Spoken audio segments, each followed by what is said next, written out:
Hello and welcome back to the Sweat Capital podcast. Today we are very lucky to be joined by Alexander Currie here in Saudi Arabia. Thank you for joining us, Alexander. My pleasure. Thank you for having me on, guys. Thanks, And I can say, well done. It's very impressive to see young blokes launching businesses at university. Tremendous. Thank you. No, thank you very much. So our first question for you, Alexander, is what was your first ever job? Was you finding a good story behind it or something you might have learnt? So we'll start there. Well, I think my first ever job was probably when I was about 10 or 12, castrating lambs on a farm. Oh, right. It's over that.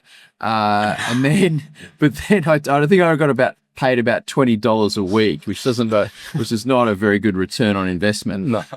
And then when I was at university, I worked at Liquorland on the Corso in Manly. Good job to have you, Yeah, and chucking junks out of the out of the Liquorland. And I didn't realize what a rough area Manly could be until I had that job actually. Yeah, and so that's Manly, obviously in Sydney. Manly in Sydney, yeah. We know that area all too well. Will and I, we just finished, we each did a leg of there's this running event called Bondi to Manly, and it finishes in Manly, obviously. And what's that pub called? Wherever we go. Yeah, we would have constituted junkies being in Southstone or something. That's all right. Well, we would have been probably that remit on that particular day anyway. But yeah. There you go. Anyway, so what was Alexander Currie at university like? Like, what were your interests?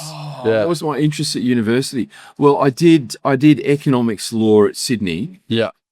And focused on the sort of finance, accounting, math stream in the economics. And I was very interested in economics, sort of government policy and that kind of thing at Rice University. And then law, I finished off the law part and then went through a very classic route of doing a summer clerkship at Allen's, Allen Hemsley in those days. Yeah. And then actually just carried on as a grad at Allen's and worked at Allen's in Sydney for about 5 years. Oh, good. And then I worked in my first seat, actually, I was completely misplaced. I was put in the property department. I had absolutely no interest in commercial property at all. But anyway, then I found my feet in the second seat doing projects and project finance and debt restructuring and structured finance in the projects and banking team. Oh, cool. In Sydney. So so that's at Allen's, and as a grad lawyer, I imagine you're working pretty hard in those early days. You know what? Extremely hard. Honestly, I was thinking the other day, I think if you plot my whole career over 30 years, there's definitely a very strong inverse relationship between how hard I worked and how much I got paid. And that work at Allen's in Sydney in the mid to late 90s was definitely extremely hard work, not least of which because all the senior associates, had gone off to work in London. So it was a matter of, carrying sort of the load of about three. Yeah, I was going to say. But still for, pretty pitiful wages at that time. Yeah. I was going to say there was a big exodus of lawyers that went to London around that time. I think my old man did the same thing over there for a few years. Right. Which is interesting. And so, because I guess your career now, very, very global, but you didn't do that straight away. When did it sort of come to you that you wanted to have a more global career and work overseas? Yeah, I thought I was getting excellent experience at Alex because I was getting a lot of responsibility on because that senior associate tier was all absent. And I thought I worked with some excellent lawyers at Allen's. I mean, like, Andrew Boxall, Alan Maxton, Philip Cornwall, some really fantastic lawyers I think would stand up against any other lawyers I've worked, with or against, in the subsequent 25 years. So, I'm sure most of those guys are retired now, but they really did a fantastic job. I learned a tremendous. So I probably stayed in Sydney a couple of, a year or two longer than I would otherwise done because I thought I was getting such great experience from working with them. But I'd started to find a specific interest in sort of energy and gas projects, mining projects, resources projects. So I then went from Allen's in 99, went from Allen's to Linklaters in London, and then worked again about 5 or 6 years there, and on the big scale international energy and resource projects. Yeah. Why London? Well, good question. I mean, at that time, if you go back to the late 90s, as far as cross-border work, you know, including in energy, I think the English-based or London-centered firms really were preeminent. So, and, you know, the American firms had literally just started to sort of emerge from the US and kind of put their finger in, you know, put one toe in the London market at that stage. Yeah. Interesting. Yeah. Yeah, cool. And then so talk us through London, how many years you were there and sort of, yeah, the key learnings. Well, interesting. So I was at Linklaters for about 6 years, and then I was sort of, you know, in discussions about joining a partnership at Linklaters. But that time in the late 90s, it was a atmosphere at Linklaters where they just really wanted to do leverage M&A and equity capital markets. There's sort of those kind of markets were booming, and sort of the energy and project space was, you know, seen as a bit sort of old school, a bit boring, you know, a bit too much like hard work. So they were saying, oh, you know, not this year, you know, next year. But then coincidentally, I was doing a couple of upstream oil and gas financings on the other side of Herbert Smith. Yeah. As it then was. And the guy, Jason Fox, who we'd just taken over as sort of global head of finance at Herbert Smith at that stage. And they wanted to really ramp up the energy and project finance practice at Herbert Smith in London. And after a meeting on a deal, he said, oh, let's go for a drink. And then I remember over a bottle of New Zealand Sauvignon Blanc, put it to me that I should come over and join Herbert Smith as a partner. And he sort of had his timing right. So then I went over in 2005 and joined Herbert Smith as a partner and sort of helped to set up the, they'd often done a lot of upstream oil and gas financing, but not so much in the sort of heavy, classic project finance. So I helped set up that project finance team at Herbert Smith in London in 2005. And I imagine, you know, being in the heavy duty energy space, that would have taken you to some interesting regions as well. Post that, it did take me to some very, I mean, one of the things about your legal career, there's a saying of sailors, and I like saying, but one of the sayings of sailors is once you know, pull up your anchor in your home port and sail out of your home port, you really never know where you're going to end up after that. And that was definitely the case with my career, because I'd been a partner in the London office for 18 months or so. And then the senior partner, David Gold, came into my room and said, oh, Alexander, I didn't want to ask you this, but would you mind terribly just going to Moscow just for 3 months and just part-time and just keeping an eye on things, you know, just sort of generally keeping an eye. It just needs a steady hand, you know. Would you be able to sort of just help me out and do that? So I said, look, you know, I'd only been a partner, you know, I was a young man, young partner in the firm. I couldn't really say no. So I went home, and my then girlfriend, I said, oh, you know, Melissa, you know, this is not a big thing, you know, this is not a big thing at all, but I just sort of let you know, I'm going to be going over to Moscow just part-time, just for 3 months, right? and I think it's fair to say she probably lifted about 4 or 5 foot off the ground when I said this, and said immediately, that's it, you're going to be there for years. They're only asking you, blah, blah, blah. Anyway, so I went out to Moscow, and actually, you know, needless to say, I found there was so much going on out there. You know, they were doing so many interesting, massive oil and gas projects. And then I was given this this saying, well, you know, this guy from White and Case, you know, you just interview him, get him in, and then he'll become the project's partner in Moscow. And I interviewed him, and then I had dinner with him and his wife. And the idea was, like, I just get this guy in, he takes the Moscow role, then I can go back to London, right? And I had this dinner, and it was actually had a really good time. And I had my report back to London was, actually, this guy is a complete dummy. But the solution is we try and convince his wife to come back to work and he can stay at home with the kids. Because I worked out over the dinner, the wife was about 3 times smarter than he was. And was she a lawyer as well? She was a lawyer as well. So actually she could have been quite a good partner, but not him. Anyway, needless to say, they weren't, we tried to phrase that as, in as constructive way as possible, but we didn't manage to clinch the deal on that one. So I had to say, so I ended up staying myself. Yeah, and then so for how long were you in Moscow for then? I was in there for 5.5 years. So who was right? You or Melissa? Yeah, well, Melissa was right, and Melissa saw the landing zone on the deal a lot faster than I did on that one. Yeah, so I was there for 5.5 years, and originally I went there, and was working with Shell and BP and Mitsui and Mitsubishi and Cable and Wireless and Goldman Sachs and HSBC. This kind of very, market. And then I did one deal with where it was partly owned by Gazprom, the national gas company of Russia, right? And then Gazprom decided, they like what they saw, right? And they just sort of grabbed hold of me. And then it was just like one deal, Gazprom project after Gazprom and project. they were just pumping stuff. They were just pumping,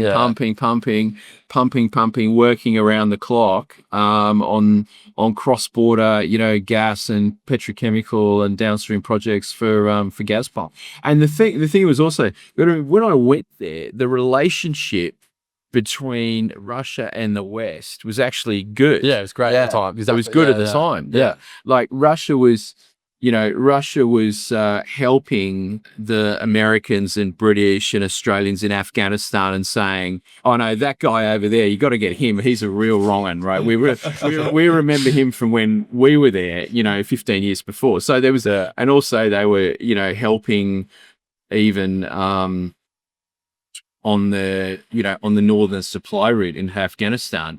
Right? So it was all good. And I remember going to breakfast at the British Embassy and the British Embassy team saying, oh, this is great. The Russian economy is great. Relationship's great. It's all brilliant. And I said, well, I'm not sure it is actually that brilliant, because what you're really seeing is a commodity economy in rising commodity prices. Yeah. Right. Yeah. And I said, well, I don't think, there is rise in commodity prices and nominal GDP is going up, but there's also a hell of a lot of bureaucracy, right? And there's creeping over-regulation. There's creeping sort of the privatization process has gone into reverse. Well, so they started making everything public, government-owned assets again? Correct. Wow. Yeah, right. Correct. So they would, things are being nationalized. Yeah. And so that is not a route to, a dynamic, productive economy, right? So you had all sorts of, I could go into detail on it, but there's so many sectors of the economy were effectively renationalized, right? And then, but the political regime's still good until about 2008, and then the politics started to get, progressively more and more difficult. Yeah. And so as a lawyer, how is that changing, in geopolitical and, policy environment? How is that impacting your work? And also, were you involved in any of the renationalizations of those assets? I wasn't involved in any of the renationalizations. I mean, because directly I was involved in resisting some of what became known as raiding, where doesn't sound great. No, it was not great. It was not great. And what would happen is a politically, this was sort of in part like a kind of corporate suit wearing, corporate finance savvy version of the gangster economy of the early 90s making a bit of a comeback. So what the raider tactics were about was someone would have a good business and then a nominally private sector Russian business would lean on them to sell out at a fire sale price, right? So there were various manifestations of this, like pushing into the organization employees who are really loyal to someone else. There was, of course, there was sort of various forms of extortion and intimidation and bribery. And look, we tried to very much stay, at a tier of the market, away from We're having to play with that. Yeah. And of course, we were acting for, predominantly either Western entities or the kind of most respectable end of the Russian entities. But we, for example, acted for TNK-BP, resisting a forced takeover, resisting Alpha Access Renova, trying to force VP to sell its 20% stake in Rosneft at a fire sale price. And there were all sorts of raider tactics employed there, intimidating executives, and so on. I mean, I flew into Moscow airport one night and instead of just, breezing through, I was sort of taken to another room, passport confiscated, and it was while this TNK-BP pressure was on, right? So fortunately, I had a spare mobile phone, and I rang some business contacts of mine at Rosneft, at Gazprom, and basically said, "Hi, it's 3 a.m. I'm held up at the airport. Would you mind ringing those bastards at Alpha Access Renova and tell them they've got like the wrong guy?" And and so that was basically a matter of, I could do that, and half an hour later, I had my passport back with an apology because Alpha Access Renova was kind of this radar, Russian version of a private equity fund, whereas Gazprom was sort of a national champion. So they pulled rank and said, "Okay, you're trying to pick on BP, fair enough, but like he's a mate of ours, so let him." So if you still want to be able to play in this market, and what's good for you, correct. So there was all sorts of fun and games like that. But where the politics really started to impact the business side, was when I was project counsel for Nord Stream 2, which was this 10 billion euro gas pipeline project to build 2 gas pipelines between Russia and Germany. Yeah. Right. Acting for the project company. Right. Now, when I started that project, it was simply a gas project, right? There was massive gas production capacity in Russia, and there was massive gas demand in Germany, and then a whole series of countries downstream from Germany who would, buy the gas once it was piped into the European network. 10 billion euro, and so that had its own, project structuring complexity. But what became sort of 1,000 times more complex was the constant political interference, right?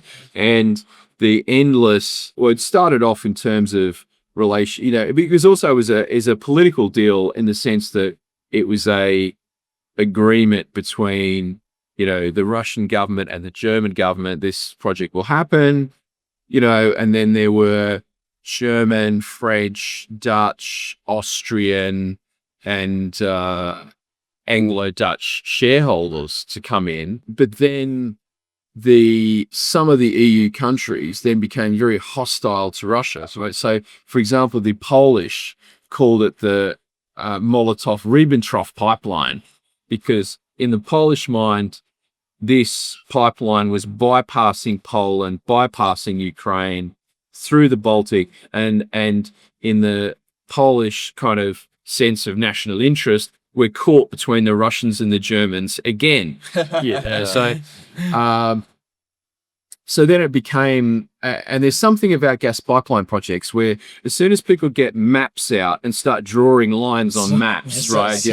They just get very, these geopolitical testosterone starts to pump, right? And when the map comes out, it's like, oh, that's right. The map comes out, people start drawing lines, and all of a sudden, it's the Yalta conference again. And so, and then it became a constant political legal. So there would be political problems which would change regulation and become a legal problem, and then we'd restructure the pipeline again. So it would turn into sort of 5 restructurings of an already complicated project to just keep the whole thing. And then in the end, we completed the project, and then someone blew it up. And don't ask me to speculate about who that might have been. Right, far out. Yeah. And so post Moscow days, when did you leave Moscow, and then what was the next? When I left, I decided I wanted to have a bit of a break from Moscow, and then I went down to Dubai for a couple of years and cleaned up a lot of in the aftermath of the global financial crisis. Yeah. I went down to Dubai and sort of focused on. I was doing some projects there, but also cleaning up in terms of banking, restructuring a lot of transactions that had gone wrong in Dubai. And then it was so that was sort of takes us through about 2012, and then it was sort of, oh well, can you then do Nord Stream 2 and lead that from London? So I went back to, and it was also a good time. Okay, I've been out of London for 10 years. I'll go back to the mothership. And then I went back to London for another 7 years, and again it's sort of London centered energy projects, project finance, Nord Stream 2, some of the Paris-Siberia deals, and some other stuff. So yeah. And then all of a sudden the war breaks out, and there's sanctions over everything. And London at this point was like, oh well, we hate oil, we hate gas, we hate mining. Oh, so none of those transactions anymore. So you have to get out of there. It was really like a sort of 2001, 2002, like you had all the biggest banks in the world were historically financed oil and gas assets, right? Including like, LNG projects in Australia. All of a sudden, oh no, we don't do oil and gas anymore. And I'm going, oh my God, this is getting a bit dull here, right? Someone takes some risk. Someone takes some risk, and so at that point, I was offered to come. Herbert Smith Freehills said, "Would you?" Was it the same guy? No, different guy. I mean, it's also, you go through these generations in law firms, right? So, and actually another interesting thing I did when I was in Dubai, in fact, was negotiate the Herbert Smith Freehills merger for the Herbert Smith team. Oh, that is cool.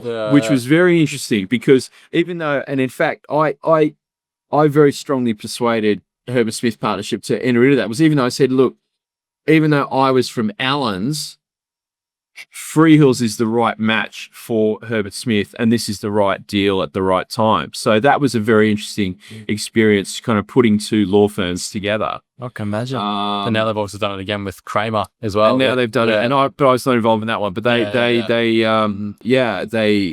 I think that merger has been very successful, and it's held together well. What were some of the, if you had to pick one or two key things that made putting two law firms together work, what was it?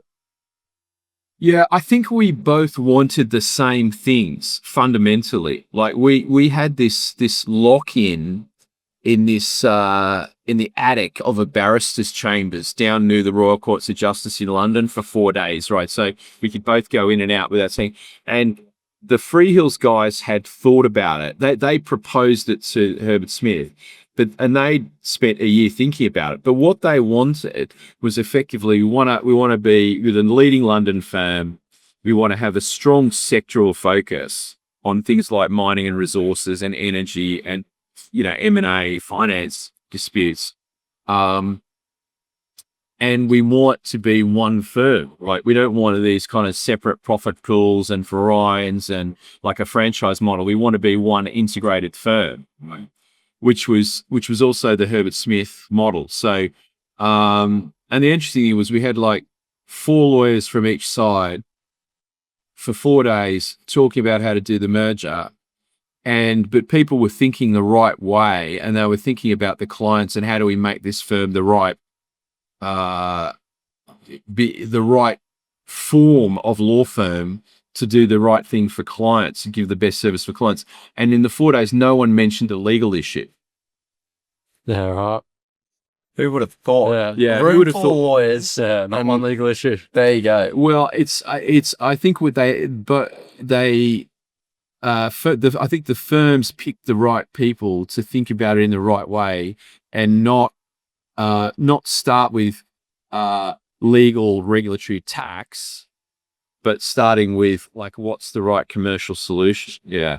Interesting. Fascinating. And speaking of commercial solutions, there's plenty of them being sought here at the Future Minerals Forum in Saudi Arabia. So how did you end up, spending your time in this part of the world? Well, right. Herbert Smith Freehills asked me to come down and set up the Herbert Smith Freehills Riyadh office.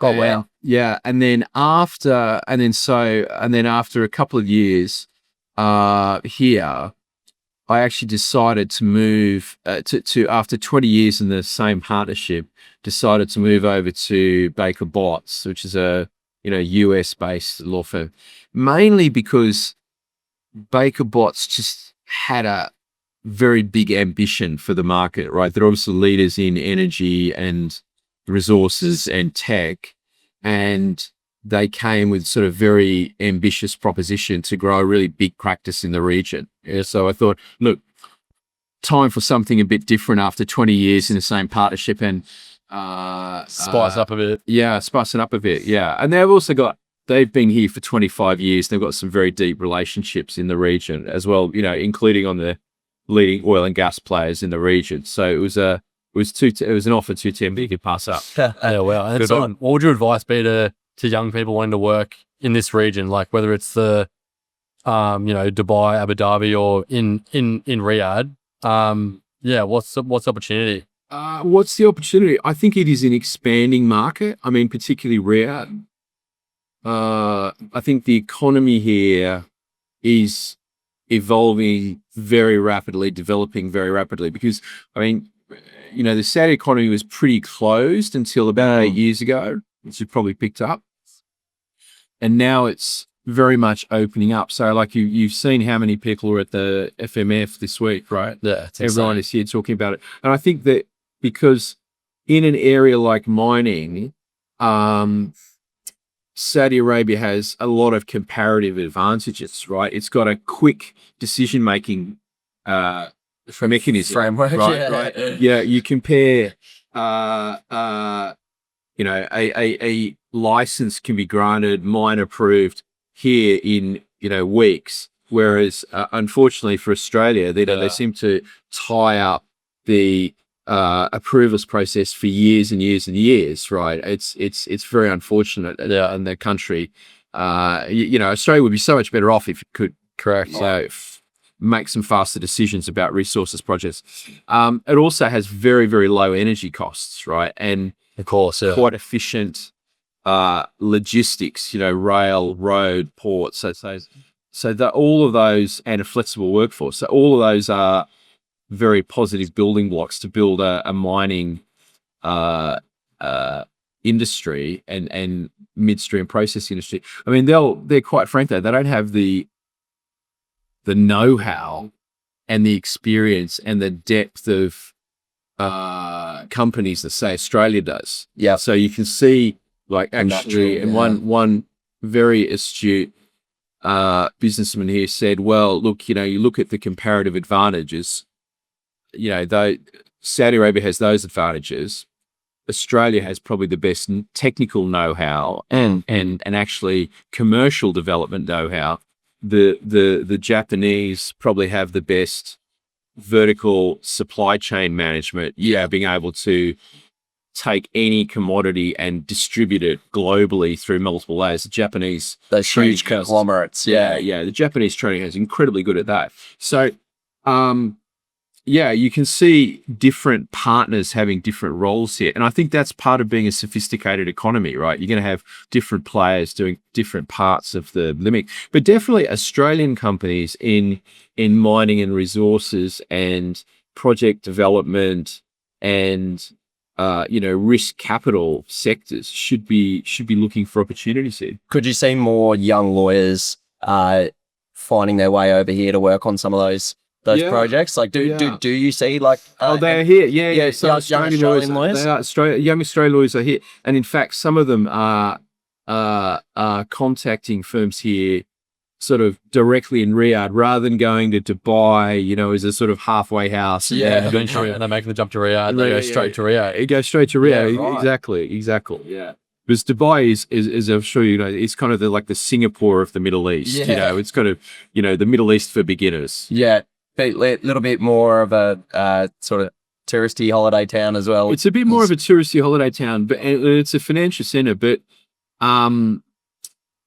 it's a small economy compared to Saudi Arabia. Wow. Right. So I mean, if you take the 6 GCC countries, Saudi, Oman, UAE, Bahrain, Kuwait, Qatar, Saudi Arabia is, I think, about, depending how you measure it, sort of 60-70% of all of those countries. Yeah, right? wow. So it's like the economy is probably 5 times, 6 times the size of the UAE. And of course, Dubai itself, I mean, Abu Dhabi has some superb oil assets, but Dubai itself doesn't really produce any hydrocarbons, right? So it's a kind of service-based economy only. Well, given we're ranking countries, or not ranking them, but we're doing comparisons on countries, where's the favorite place that you've lived and worked in the whole world, Alexander? Oh, Wanted to hit you with that one. Wow. I mean, that is a really tough question.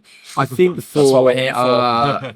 I think probably for work, early 2000s, Moscow was just unstoppable. The sheer pace of deals was just phenomenal, right? Really? And the variety and the sheer pace was phenomenal.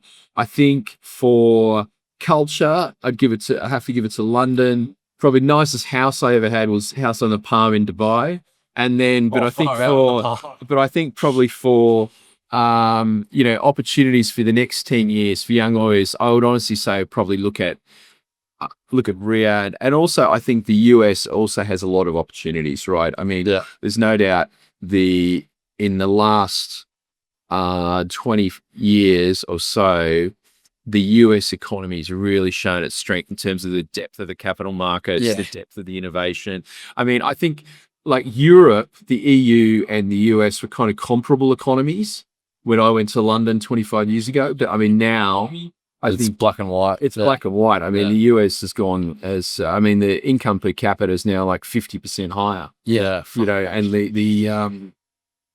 the EU is terribly suffering from net zero and over-regulation. Yeah. I mean, those two things together are...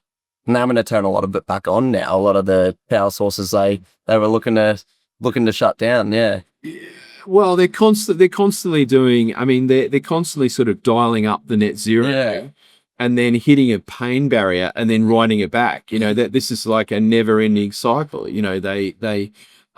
it's clear, like Saudi Arabia is doing a lot of solar, and it's doing it in a smart way because it's saying, okay, we do a lot of water desalination, and doing water desalination with photovoltaic solar power works because you can store water. Yep. Right. And they've got bottled water everywhere in Saudi. Bottled water everywhere. Yeah.